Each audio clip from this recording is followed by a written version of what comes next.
In a recent development, Malam Ibrahim Lawal, a secondary school teacher in Ilorin, recounted the events leading up to the discovery of his daughter's body. Afsal Lawal, a 24-year-old final year student at the Kwara State College of Education, demanding justice for Afsal. In a recent interview, Malam Lawal recounted, on the day of her disappearance, she left for a friend's naming ceremony after receiving a phone call, which was the last time we saw her. After a frantic search, the family reported Afsal missing. Following police advice, they tracked her phone, which led them to Abdurrahman Bello, an Islamic cleric and teacher, who eventually confessed to the mother of Afsal, leading police to the location where he had dismembered and buried Afsal's body. Malam Lawal described the gruesome scene at Bello's house, where police recovered his daughter's belongings and fetish objects, including calabash, animal horns, black soap, and a cutlass. Afsal's father believes his daughter was the victim of a ritual killing. The family is now demanding justice. Malam Lawal emphasized the need for a thorough police investigation, a competent prosecutor,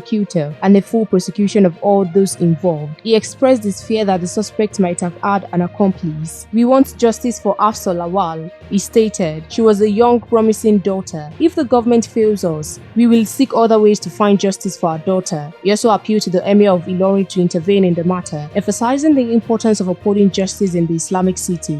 The tragic death of Afsal Lawal has sent shockwaves through Ilorin, highlighting the persistent issue of ritual killings in Nigeria and the urgent need for action. We'll continue to monitor this story for more new development. You can as well drop your opinion in the comment box section. Please stay tuned to NaijaNews TV.